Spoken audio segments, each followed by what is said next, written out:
मूर्ति vision classes की तरफ से मैं अजय कुमार नए साल के उपलक्ष्य में आपको आइसोमेरिज और उसके कुछ पीवाईक्यू एक्सप्लेन करूंगा।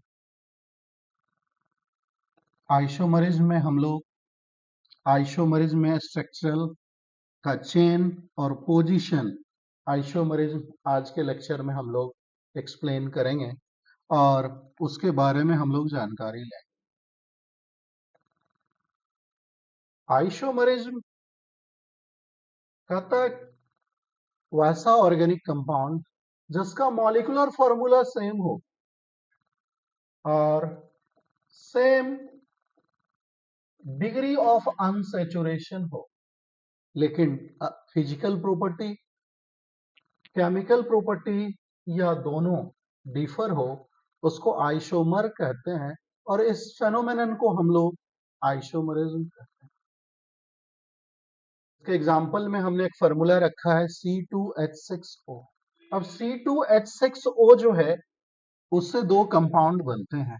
एक कंपाउंड है, इसका नाम होगा इथाइल अल्कोहल। दूसरा कंपाउंड जो बना है इसका नाम है di methyl ethyl. Molecular formula से दो अलग अलग कंपाउंड्स बनते हैं।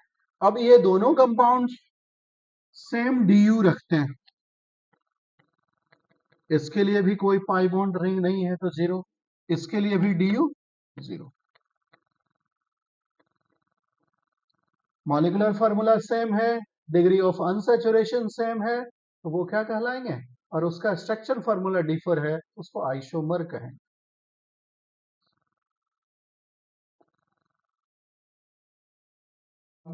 इथाइल अल्कोहल और डाइमिथाइल ईथर एक दूसरे से डिफरेंट है। क्यों? क्योंकि इथाइल अल्कोहल जो है वो लिक्विड स्टेट में होता है क्योंकि उसमें हाइड्रोजन बॉन्डिंग है, और डाइमिथाइल ईथर में हाइड्रोजन बॉन्डिंग नहीं है, इसलिए वो क्या है, गैसियस स्टेट में होता है। इथाइल अल्कोहल हाइड्रोजन बॉन्डिंग होने के कारण ethyl alcohol is soluble in water होता है, but dimethyl ether is insoluble in water. Ethyl alcohol में एसिडिक हाइड्रोजन होता है। अब एसिडिक हाइड्रोजन होगा इथाइल अल्कोहल में, इस कारण से ये सोडियम मेटल से रिएक्शन करता है, तो सोडियम इथॉक्साइड देता है और साथ ही साथ हाइड्रोजन देता है। जबकि डाइमिथाइल ईथर में एसिडिक हाइड्रोजन नहीं होता है, इसलिए ये रिएक्शन नहीं करता। डाइमिथाइल ईथर में एसिडिक हाइड्रोजन नहीं होता है, इसलिए वो सोडियम मेटल से रिएक्शन नहीं करता। आइसोमर में molecular formula same, degree of unsaturation same, physical और केमिकल और बोथ डिफर, उसको हम लोग आइसोमर कहेंगे और इस फेनोमेनन को हम लोग आइसोमरिज्म, यहां तक लिख लीजिए। आगे चलते हैं। Classification of isomerism. आइसोमरिज्म दो तरीके के होते हैं, एक स्ट्रक्चरल, दूसरा स्टीरियो। स्ट्रक्चरल आइसोमरिज्म क्लासिफाई किया गया है chain, position, ring chain, functional, metamerism, tautomerism. जबकि स्टीरियो को दो भागों में बांटा गया है, एक है कन्फिगुरेशनल, दूसरा है कन्फॉर्मेशनल। कन्फिगुरेशनल जो है उसको हम लोग ज्योमेट्रिकल और ऑप्टिकल में डिवाइड करते हैं। आज के सेशन में हम लोग चेन और पोजीशन, स्ट्रक्चर के ये पार्ट चेन और पोजीशन की चर्चा करें। सबसे पहले हम लोग स्ट्रक्चरल आइसोमरिज्म को जानते हैं कहता है कि when two or more number of organic compounds have same molecular formula but different structural formula, these are called structural isomer and phenomenon is called structural isomerism. Molecular formula same होगा, degree of unsaturation same होगा, structural formula differ होगा, उससे physical और chemical property differ होगा, उसको हम लोग क्या कहेंगे? स्ट्रक्चरल आइसोमर कहेंगे।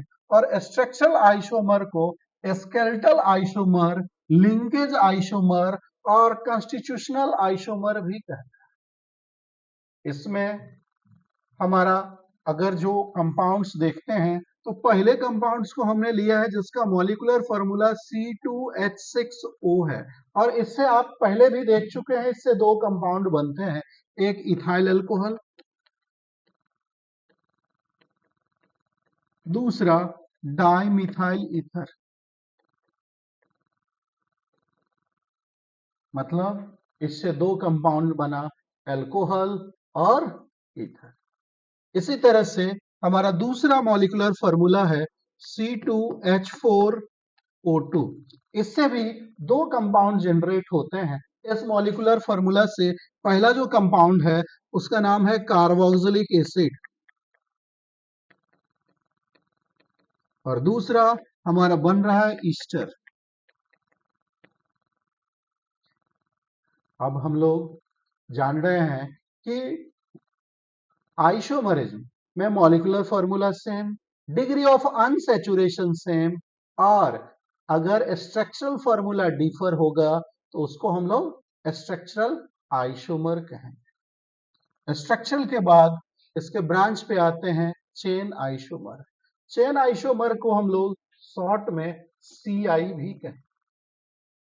कहता है two compounds have same molecular formula, same functional group और nature of multiple bond but differ parent carbon chain और side chain, known as chain isomer, and phenomenon is called chain isomer. इसके example देखते हैं कि इसका molecular formula same है और parent carbon का जो है चेन डिफर है, या फिर साइड चेन डिफर है, वो क्या कहलाएगा? Chain isomer. जैसे हमने रखा CH3, CH2, CH2, CH3, इसमें हमारे चार कार्बन है, चार कार्बन है और ये चारों एक लाइन में है, इसलिए इसको हम लोग एन ब्यूटेन कहते हैं। जबकि CH3, CH, CH3, CH3, इसको हम लोग आइसो ब्यूटेन कहें। इसमें अगर देखा जाए तो पेरेंट चेन में कार्बन एटम की संख्या 4 है, जबकि दूसरे में पेरेंट चेन में कार्बन एटम की संख्या 3 है। तो इसलिए ये दोनों पेरेंट के चेन में कार्बन एटम की संख्या डिफर कर रहा है, इसलिए ये दोनों चेन आइसोमर है। इसका एक और एग्जांपल रखते हैं। हमने मॉलिक्यूलर फार्मूला रखा C5H12। 1 2 3 3 4 5, 1 2 3 4 5। ये पांचों जो है इसमें कोई ब्रांच नहीं है, इसलिए इसको हम लोग कहेंगे N pentane, normal pentane.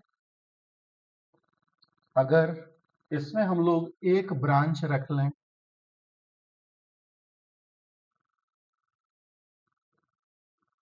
Isopentane, isopentane में पेरेंट कार्बन की संख्या, पेरेंट चेन में कार्बन की संख्या 4 है, तो पेरेंट चेन में कार्बन की संख्या डिफर हुई, इसलिए ये आपस में चेन आइसोमर है।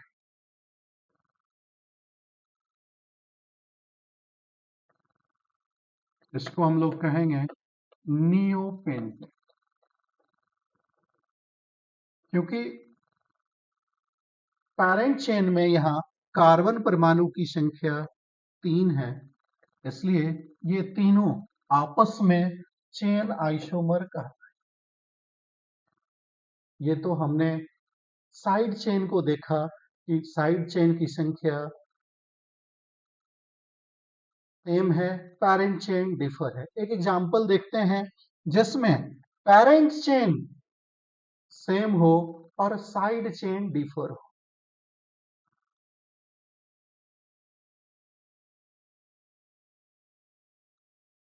यह हमारा है इथाइल साइक्लोब्यूटेन।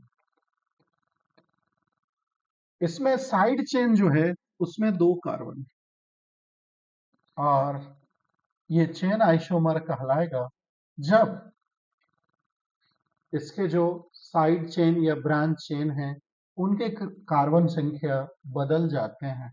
तो इसका हो जाएगा 1,1 डाइमिथाइल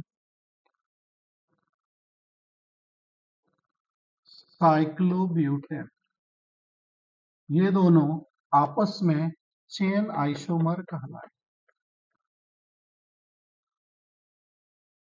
इसके बाद हम लोग इसमें पोजीशन आइसोमर देखें।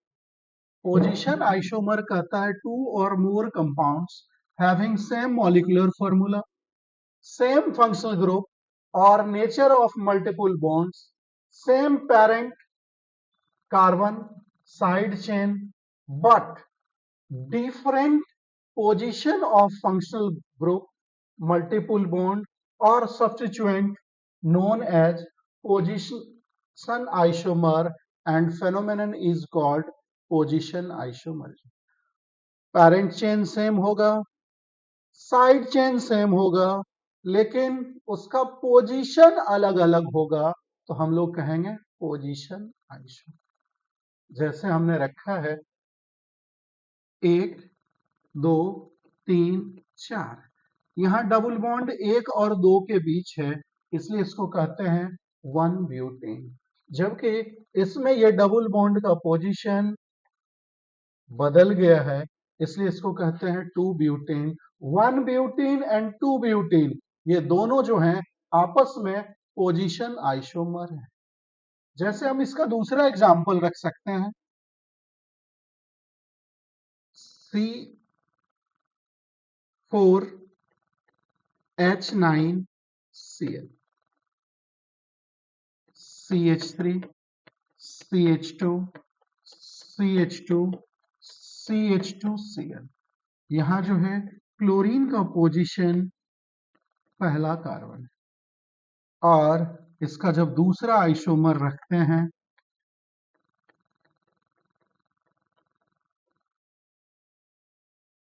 तो क्लोरीन का पोजीशन दूसरे कार्बन पर आता है।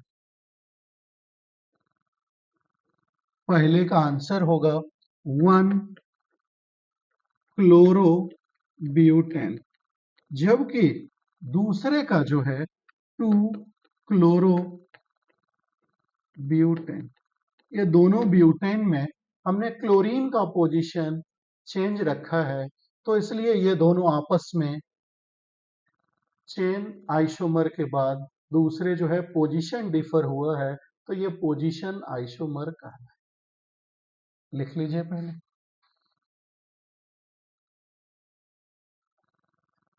अब कुछ क्वेश्चंस देखते हैं। सबसे पहला है आइसोमर्स ऑफ C4H10। तो C4H10 1 2 3 4 कार्बन है।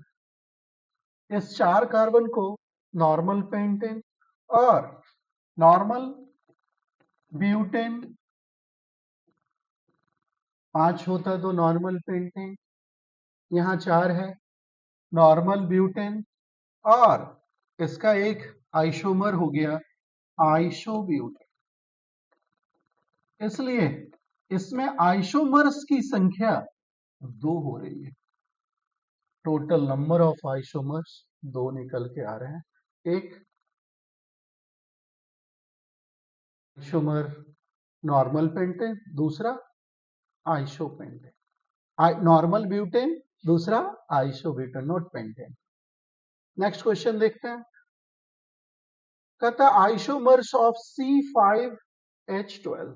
तो पीछे हमने देख रखा है कि इसमें आइसोमर्स की संख्या 3 होती है।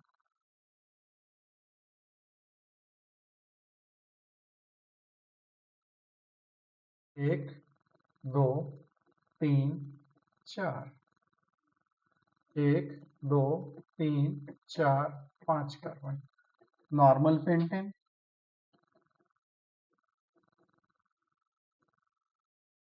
एक, दो, तीन।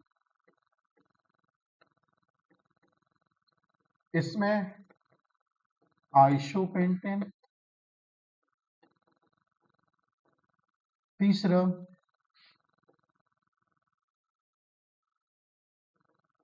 नियोपेंटेन।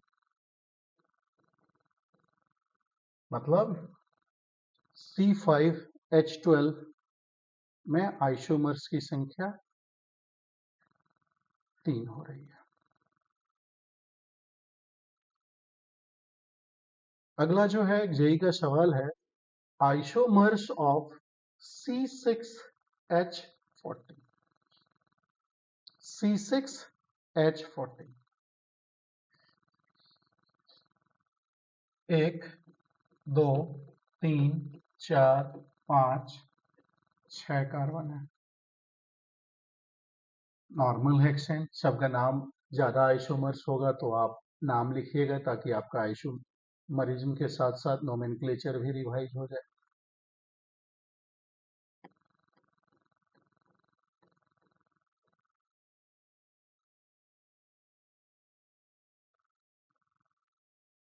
एक हम लोग 5वें कार्बन के लिए चेन चेंज कर देते हैं।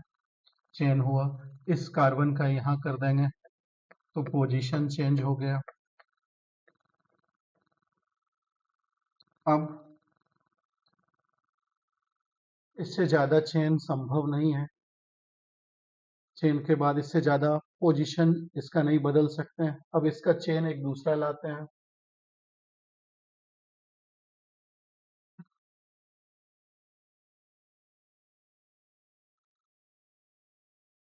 चार कार्बन। अब ये दोनों को अलग अलग पर कर, तो एक, दो, तीन, चार, 5 आइसोमर। देखो बच्चों, एक इतना इजी सवाल था जो कभी जेई में पूछा था। चलते हैं आगे।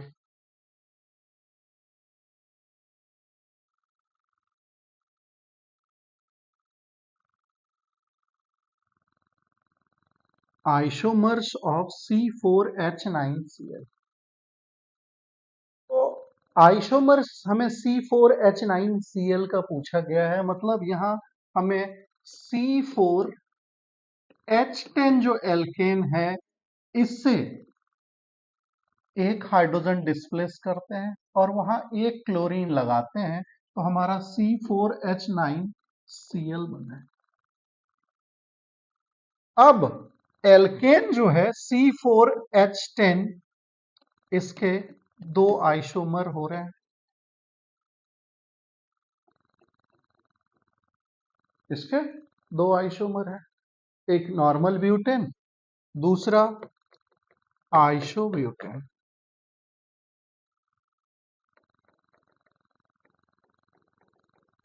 अब देखा जाए तो नॉर्मल जो ब्यूटेन है उससे दो रेडिकल जनरेट हो सकते हैं।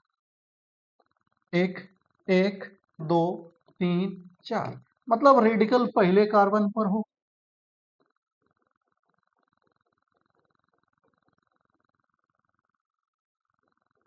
और दूसरा है कि रेडिकल दूसरे कार्बन पर हो। इसलिए इससे दो रेडिकल बन सकते हैं, मतलब दो आइसोमर दे सकते हैं। दूसरा हमारा है आइसोब्यूटेन, इसमें 1 2 3, तो इसमें दो ही तरह के कार्बन हैं, एक पहला प्रकार और ये दूसरा प्रकार, इसलिए इससे हमारे 2 रेडिकल बन।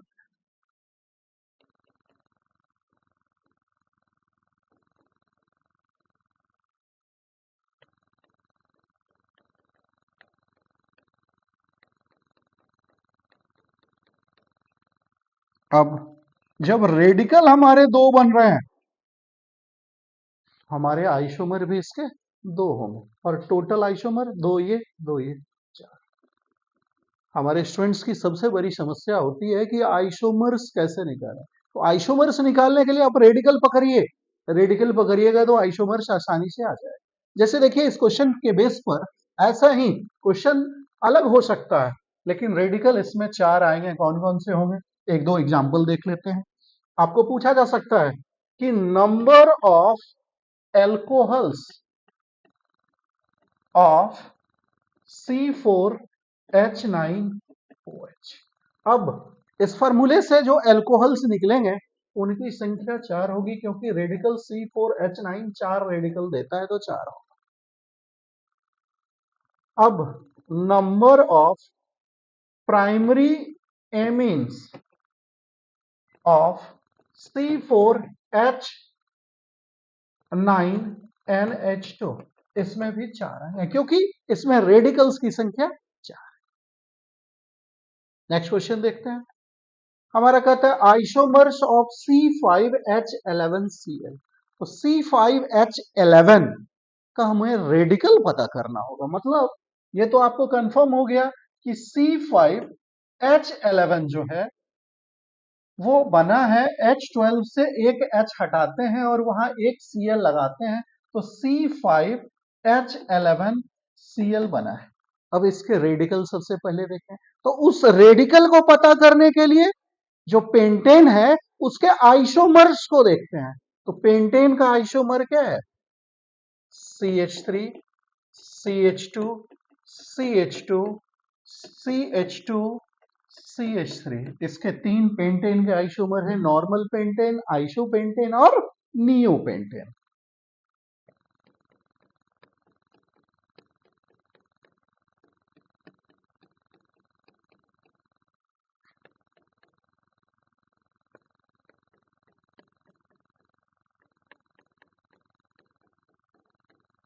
अब इसके रेडिकल्स को हम लोग देखते हैं।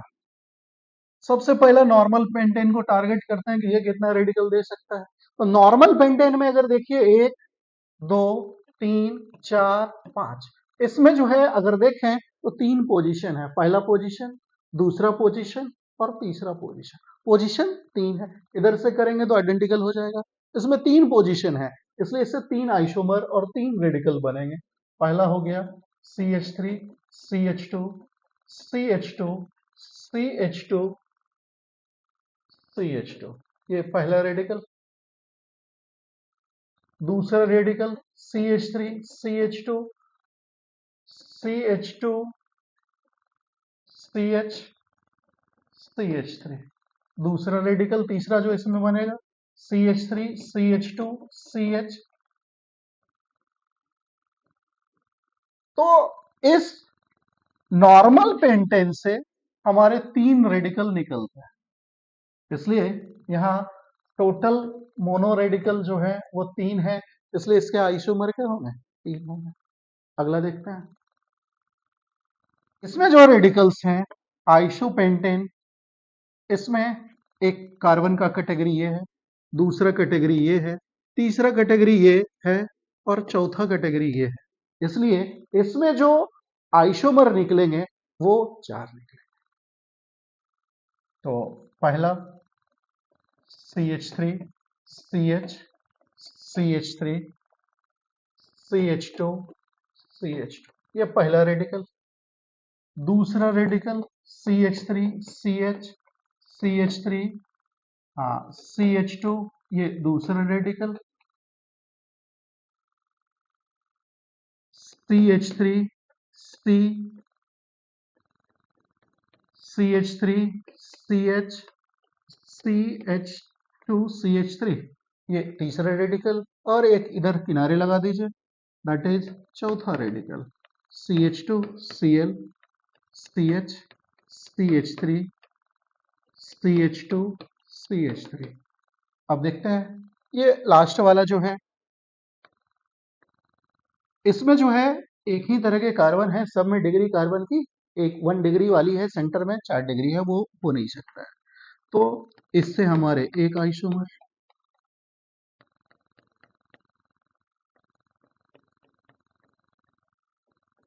अर्थात इसमें रेडिकल 4 निकले तो आइसोमर्स जहां 4 निकले वहां 4, तो टोटल रेडिकल अगर देखें तो 3 इसके, 4 इसके और 1 इसके, इसलिए टोटल आइसोमर क्या होंगे, 8 होंगे।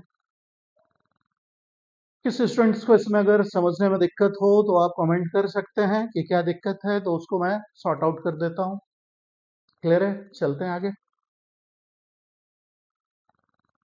अब कहता है नंबर ऑफ एल्कोहल्स।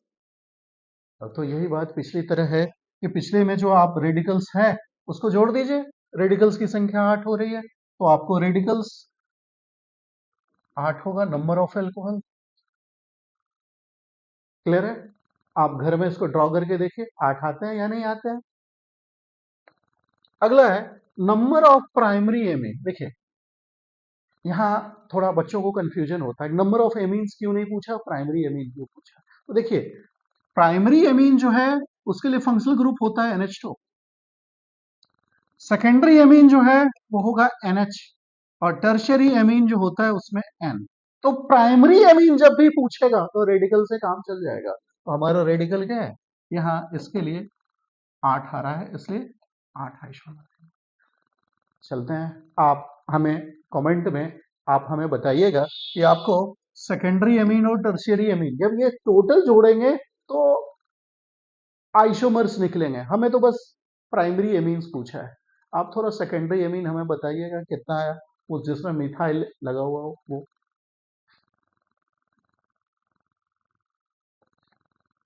अगला कहता है number of primary alcohols of C5H10,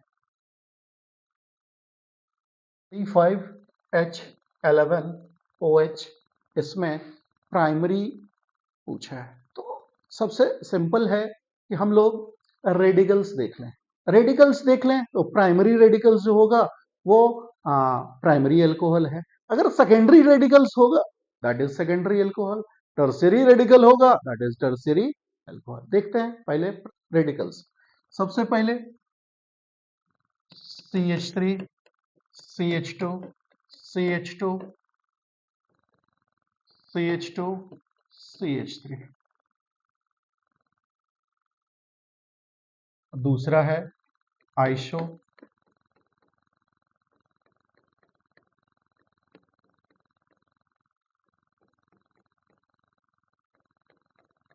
तीसरा है नियो, पेंटेन के ये 4।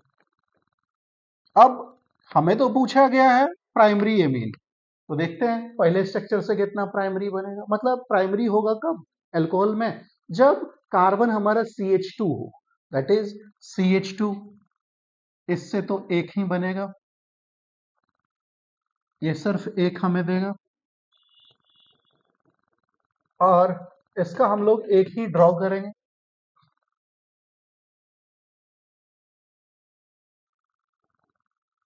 अब इसमें देखिए इसमें 2 बनेंगे, एक यहां से मिलेंगे और एक यहां से मिलेंगे, तो यहां से हमें 2 आइसोमर मिलेंगे।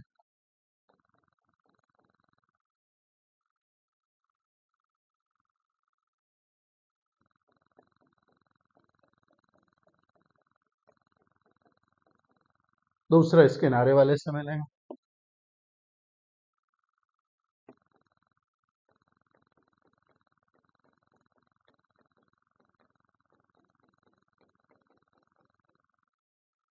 तीसरा इसमें मिलेंगे, इसमें एक ही मिलेंगे।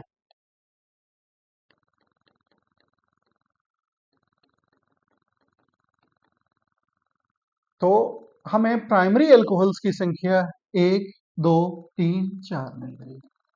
तो जब भी हम आइसोमर्स खोजते हैं तो पहले पहले पेरेंट कंपाउंड जो है उसका देखते हैं, फिर डेरिवेटिव्स का देखते हैं, तो थोड़ा आसानी से बनता है, आपको कोई समस्या नहीं होनी चाहिए। देखते हैं हम लोग अगले आइसोमर्स को। अगला क्वेश्चन क्या कहता है हमें,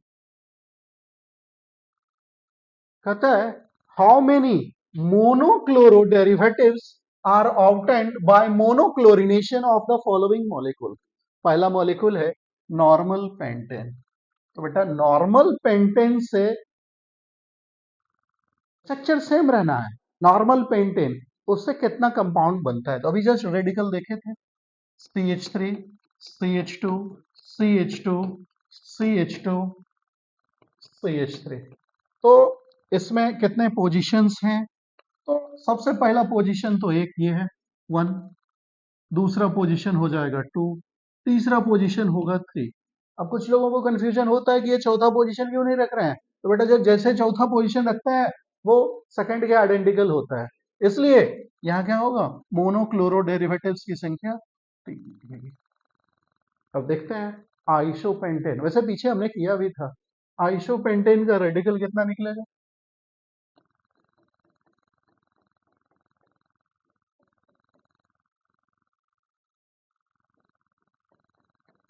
आइसोपेंटेन के रेडिकल्स, हमें बस रेडिकल पता करने हैं, तो एक पोजीशन ये हुआ, दूसरा पोजीशन ये हुआ, तीसरा पोजीशन ये हुआ, और हमारे चौथे पोजीशन ये हुआ।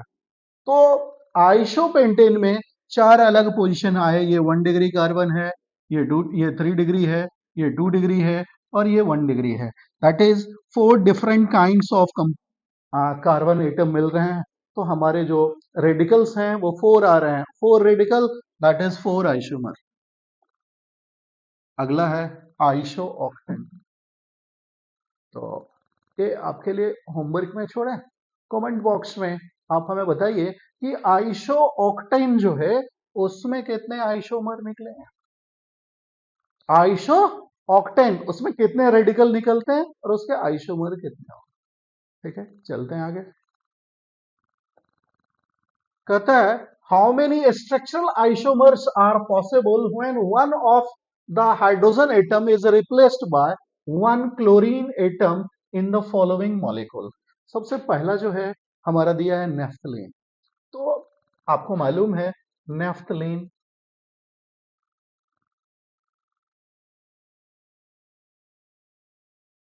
ये हमारा नेफ्थलीन है। अब नेफ्थलीन में जो है वो रेडिकल्स कितने होंगे वो हमें पता करने होंगे। तो सबसे पहले रेडिकल्स देखते हैं। तो ये पोजीशन, ये पोजीशन, ये पोजीशन, ये पोजीशन आइडेंटिकल पोजीशन होगा, इसलिए इससे हमें एक रेडिकल मिले। दूसरा पोजीशन देखते हैं, ये दोनों पोजीशन एक जैसे पोजीशन हुए, तो यहां से हमें एक रेडिकल मिला। अब यहां तो पॉसिबल नहीं है, इसलिए नेफ्थलीन में आइसोमर्स की संख्या हमारी क्या होगी, 2 होगी। अगला देखते हैं एंथ्रासीन कहता है।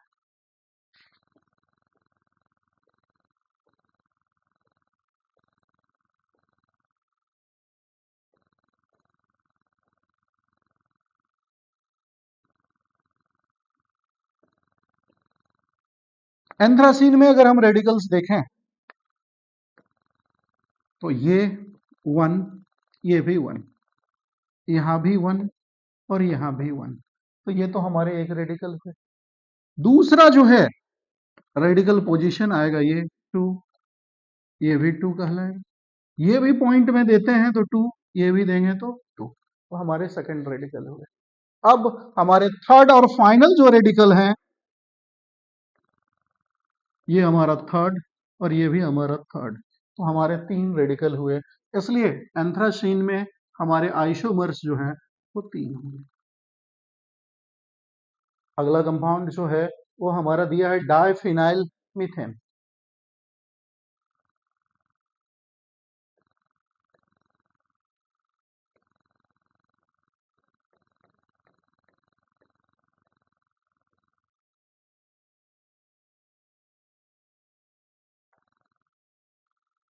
डाइफिनाइल मीथेन में रेडिकल्स अगर देखें तो पहला रेडिकल 1।